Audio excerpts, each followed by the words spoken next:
sendirian. Assalamualaikum warahmatullahi wabarakatuh.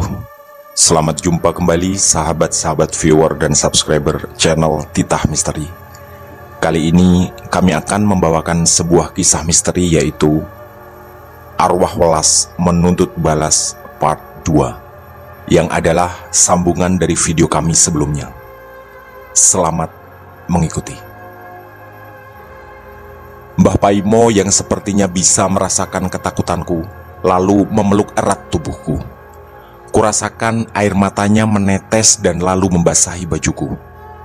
Karena kakek dari jalur ibuku juga sudah meninggal sejak aku bayi, Mbah Paimo memang selama ini menjadi satu-satunya orang yang kuanggap sebagai kakek. Aku bisa merasakan kasih sayangnya selama ini. Dulu, Mbah Paimo pula yang sering membelikan kebutuhan sekolahku karena beliau pasti tahu persis tidak mudah bagi ibuku membiayai semua kebutuhanku seorang diri. Perlahan, Mbah Paimo mengendurkan pelukannya. Kemudian menatap tajam kedua mataku sambil mengeluarkan kalimat dengan suara penuh wibawa. "Kamu harus menjadi orang hebat." Aku tentu tak paham apa maksud dari kata hebat yang beliau katakan. Yang kurasakan hanyalah beliau juga sangat mengkhawatirkan keselamatanku. Yang jelas, sulit untuk sama sekali tak menghiraukan mimpi tadi malam, yang ketika dirangkai dengan semua kejadian yang diceritakan, seperti bersatu menebar sebuah ancaman besar. Percakapan serius, menakutkan, dan menegangkan itu terus berlanjut. Mbah Paimo juga bercerita tentang kabar burung yang dulu beberapa kali kudengar. Perselingkuhan yang dilakukan baik oleh almarhum ayah maupun ibuku. Dengan bijak beliau berpesan, sebagai seorang anak, tak seharusnya aku tenggelam dalam kasak kusuk itu. Toh semua tidak tahu, termasuk Mbah Paimo sendiri, apakah semua berita itu benar adanya. Bakti seorang anak tak boleh luntur, bahkan andai seburuk apapun perilaku orang tuanya. Itu adalah salah satu kalimat teduh tapi kurasakan menggelegar yang kudengar dari Mbah Paimo. Beliau lalu bercerita tentang siapa sebenarnya Welas. Kata Mbah Paimo, dia memang sangat cantik dan bunga desa ketika itu. Posisi Mbah Kaspan adalah seorang duda, karena istrinya yang juga nenek buyutku meninggal sekitar 2 atau 3 tahun sebelum kejadian pemerkosaan itu. Tak terlihat sama sekali Mbah Paimo ingin membenarkan apa yang dilakukan Mbah Kaspan. Tapi sepertinya beliau hanya ingin sedikit menekankan bahwa kondisi yang dialami Mbah Kaspan ketika itu memang tidaklah mudah dalam kesendirian setelah ditinggal istrinya. Katanya, Mbah Kaspan sempat berencana ingin menikahi Welas, tapi tak disetujui orang tuanya, entah karena alasan apa. Singkatnya, Mbah Kaspan sebenarnya mencintai Welas dan ingin membangun rumah tangga, dan bukan hanya karena alasan nafsu semata. Tapi, kata Mbah Paimo, perbuatan seperti itu tetaplah juga tak bisa dibenarkan. Tak terhitung berapa kali aku mengangguk selama pembicaraan serius itu. Ini memang kelebihan Mbah Paimo yang sudah lama aku kagumi. Di usia setua itu, sangat pintar merangkai kata-kata berkelas yang penuh arti, syarat nasihat, tapi sekaligus menyejukkan. Mbah Paimo sempat menyuruhku ke dapur untuk membuat kopi lagi, karena secangkir kopi rasanya tak cukup menemani dan menjadi saksi obrolan penting kami. Pembicaraan berat dan menegangkan itu berlangsung lama, hingga menjelang subuh tiba. Aku bahkan tak berani memejamkan mata menunggu waktu sholat subuh. Di titik ini aku sangat sadar, ketika aku merasa sangat berlumur dosa, tak ada kekuatan dan perlindungan kecuali hanya dari Allah Subhanahu wa Ta'ala.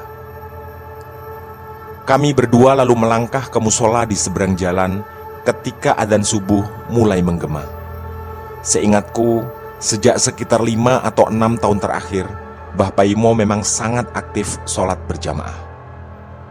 Sebagai seorang cucu, tentu aku merasakan hal-hal seperti itu sangatlah layak kuteladani. Apalagi di tengah ketakutan akan banyak sekali hal, termasuk cerita sangat menyeramkan di balik rangkaian semua mimpi Mbah Paimo dan juga mimpiku. Mungkin karena keletihan, aku mengantuk dan lalu tertidur tak lama setelah pulang dari musola. Aku membaringkan tubuh lelahku di kamar tengah, kamar tak terpakai yang memang sudah banyak kali kujadikan tempat tidurku, terutama ketika bertengkar dengan ibu di rumah. Aku perlahan tersadar dan terbangun dari tidurku ketika mendengar suara ibuku. Aku sempat terkejut. Pertama, ibuku jarang berkunjung ke rumah Mbah Paimo. Dan yang kedua, entah tahu dari mana bahwa aku ada di sana. Ternyata, lagi-lagi penyebabnya adalah sesuatu yang juga tak kalah mengejutkanku.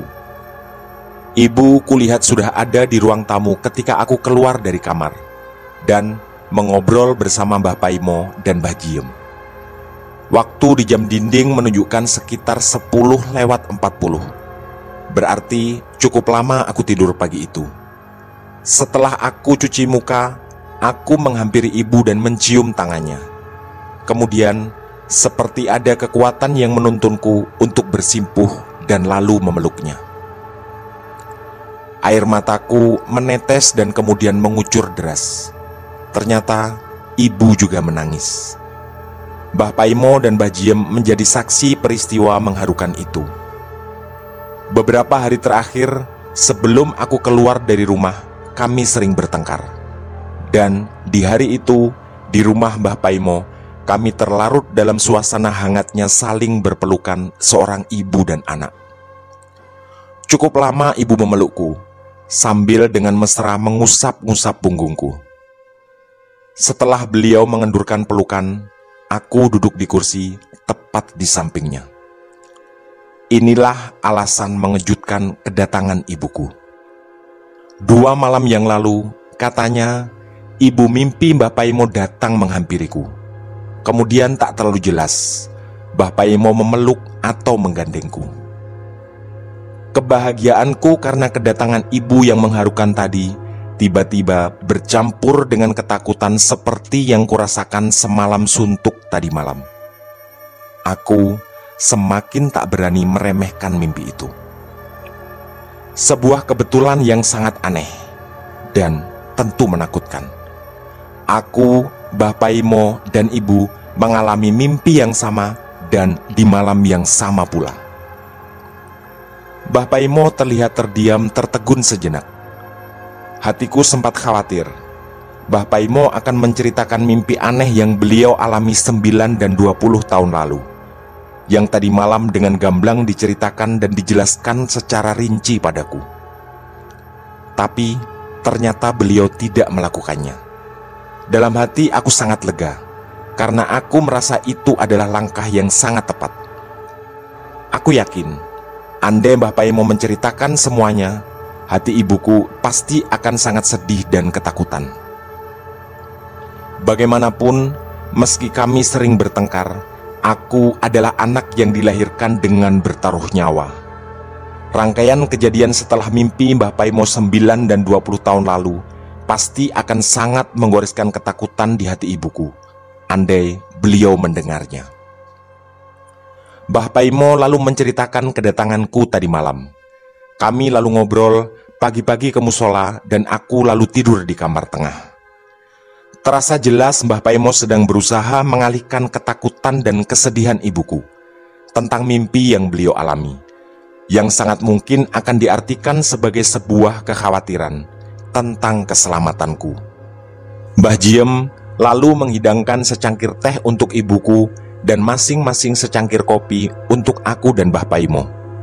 Kami kemudian ngobrol tentang banyak hal dan sama sekali tak menyentuh apapun tentang mimpi. Ibuku bahkan sempat bercerita tentang kondisi pasar tadi pagi ketika jualan kue di sana.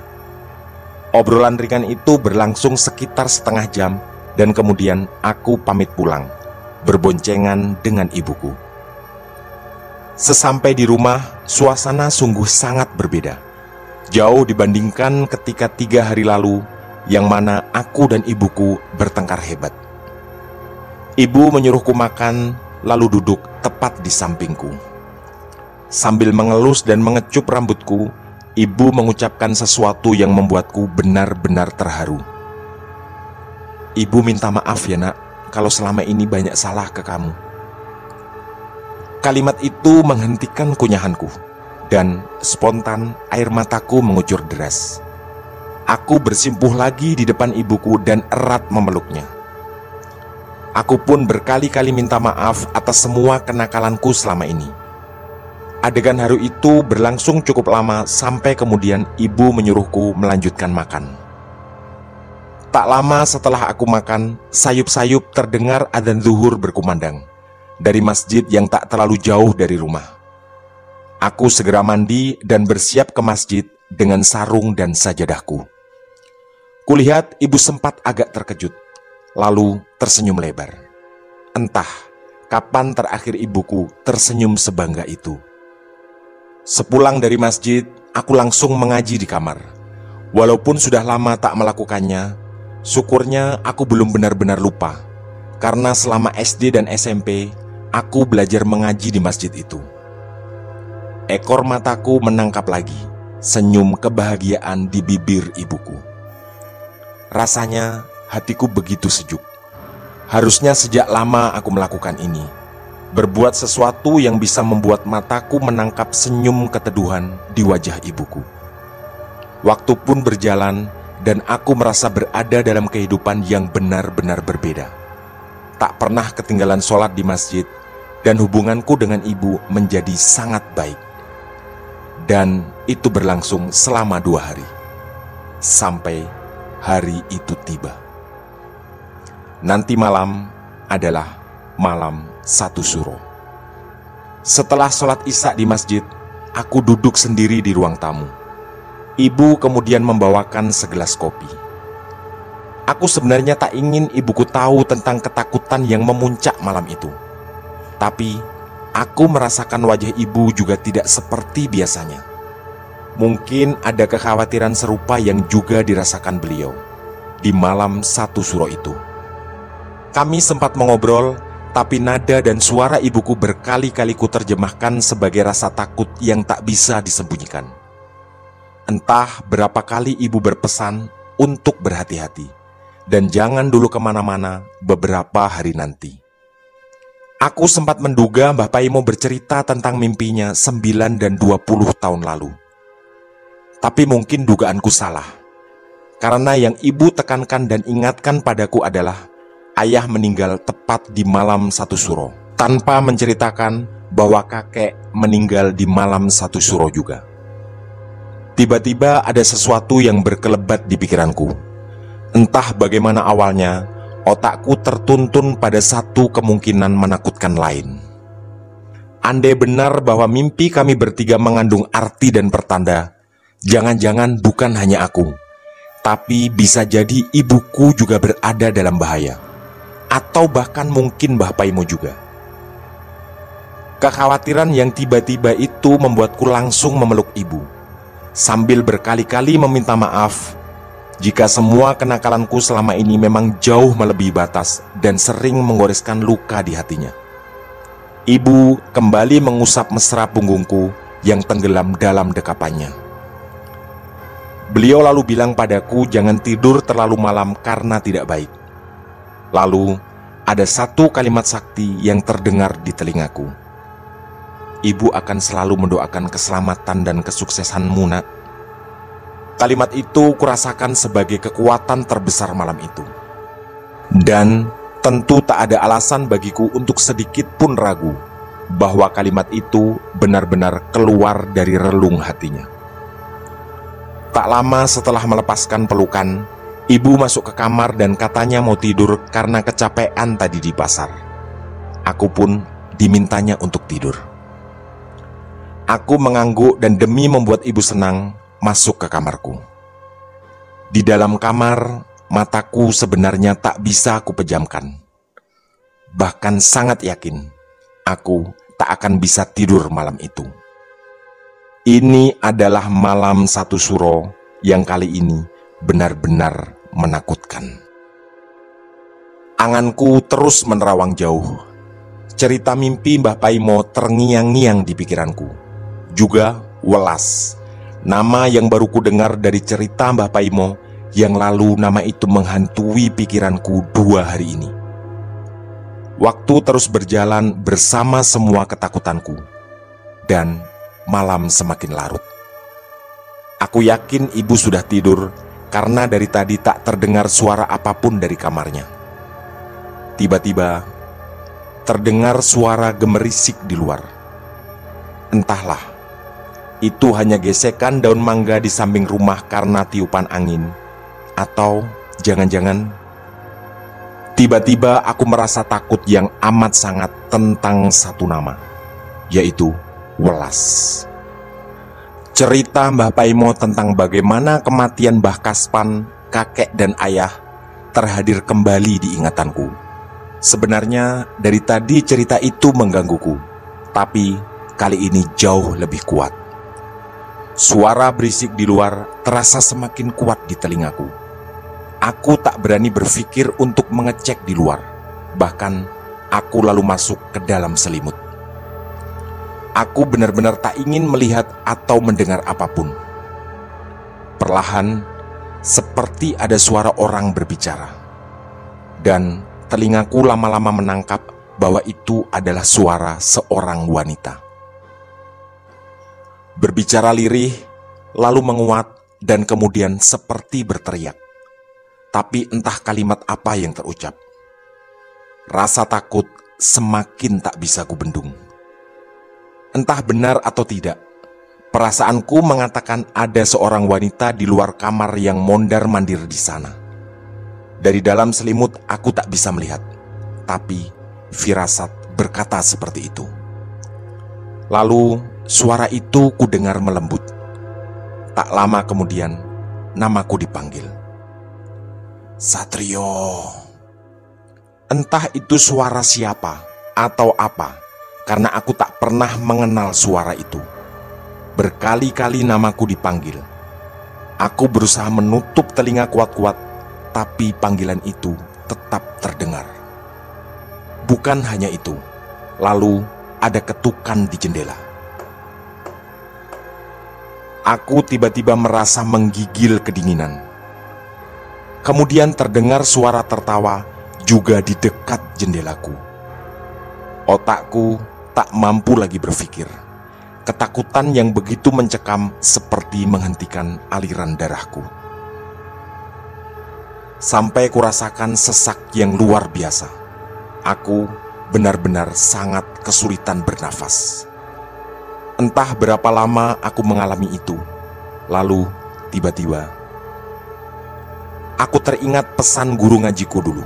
Mintalah pertolongan dengan sabar dan sholat. Ingatan itu seperti membangkitkan semangatku. Dan satu lagi yang cukup membuatku senang. Aku masih punya wudhu sholat isya. Aku segera bangkit dan menghamparkan sajadah di lantai kamar. Suara-suara itu tak terlalu kuhiraukan lagi. Tekadku dalam hati sangat kuat. Aku akan sholat malam, yang bisa jadi adalah sholat terkhusyukku, atau mungkin jadi sholat terakhirku. Suara di dekat jendela masih sayup-sayup terdengar. Tapi kulawan dengan segala upaya untuk tenggelam dalam sholat.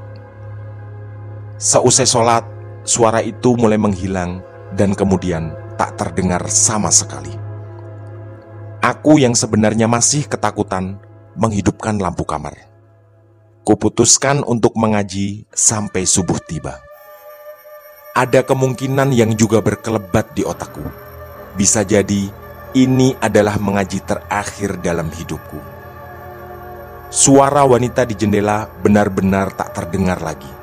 Suaraku mengaji sengaja agak pelan dari tadi, agar tak mengganggu ibu.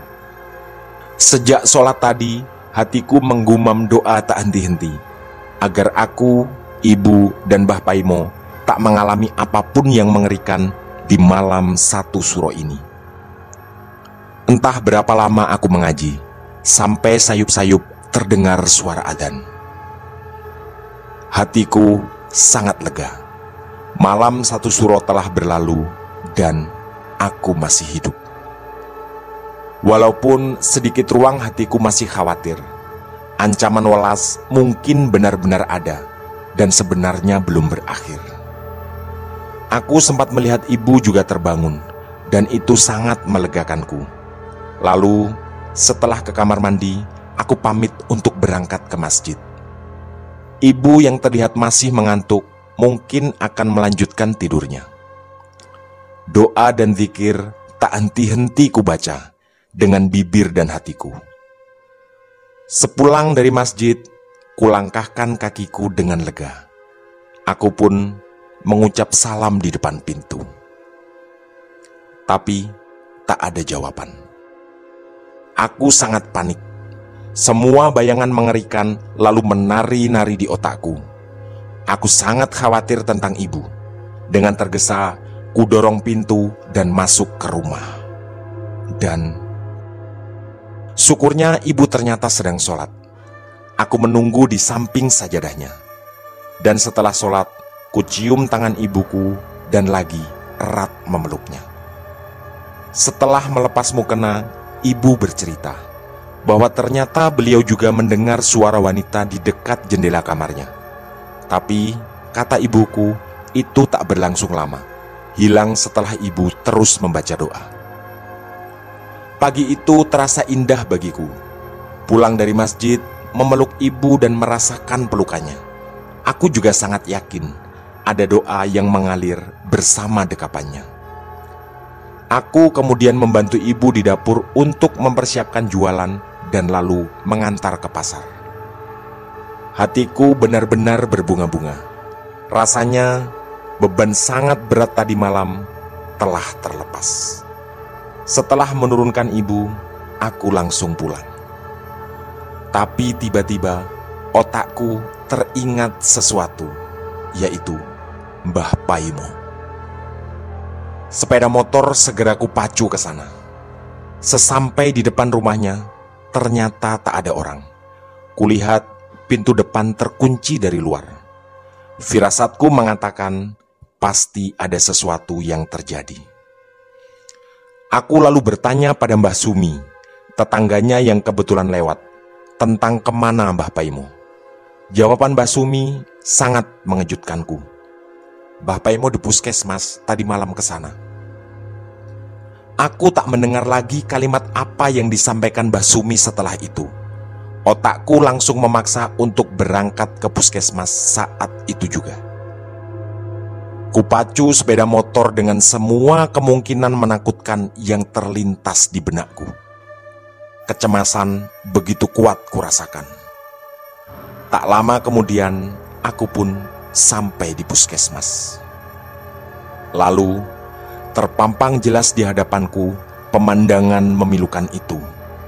Beberapa orang menangis dan aku yakin itu adalah tangisan atas sebuah kematian. Jantungku seperti berhenti tiba-tiba. Wajah Mbah Paimo teringat jelas di otakku. Aku berusaha menerobos kerumunan itu dan ternyata Mbah Paimo menyambut kedatanganku. Aku benar-benar sangat lega. Kupeluk Mbah Paimo dengan segera. Tak terasa air mataku menetes. Wajah Mbah Paimo seperti berseri melihat kedatanganku. Mbah Paimo lalu mengajakku duduk di kursi putih panjang di dekat tempat parkir. Aku lalu menanyakan, kenapa Mbah Paimo di puskesmas? Beliau menjawab bahwa tadi malam sahabatnya menjemput ke rumah karena cucunya sakit dan dibawa ke puskesmas. Kebetulan dia adalah sahabat Mbah Paimo dari kecil. Lalu Mbah Paimo terdiam sejenak dan mengucap lirih, "Sayang, cucunya nggak bisa diselamatkan. Sekitar jam 2 tadi malam dia meninggal." Aku bisa merasakan kesedihan di wajah Mbah Paimo. cucu sahabatnya meninggal dunia.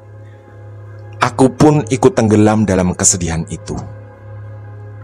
Tanpa ku minta, bersama tangisnya, Mbah Paimo lalu bercerita. Mbah Karso adalah sahabatnya sejak kecil, teman mainnya dulu, sekolah bersama di SR, yang katanya setingkat SD kalau sekarang. Yang meninggal tadi malam adalah cucu kesayangannya, karena sesak nafas tiba-tiba. Dia sudah remaja, namanya Hendro. Tiba-tiba nafasku seperti tersekat. Aku benar-benar baru ingat. Dulu ketika aku kecil, kabar miring yang pernah ku dengar adalah ayahku selingkuh. Dan dari hasil perselingkuhan itu lahirlah Hendro, yang memang wajahnya mirip dengan wajah ayah. Mbah Paimo terlihat masih larut dalam kesedihan atas kedukaan yang dialami sahabatnya. Tapi pikiranku tenggelam dalam hal lain. Banyak pertanyaan berkelebat di otakku. Apa Mbah Paimo masih ingat? Dulu sosok welas bersumpah akan menghabisi darah daging Mbah Kaspan. Lalu, apa beliau pernah tahu bahwa Hendro kabarnya sebenarnya adalah anak dari ayah, sekaligus gosip bahwa aku bukanlah anak kandungnya?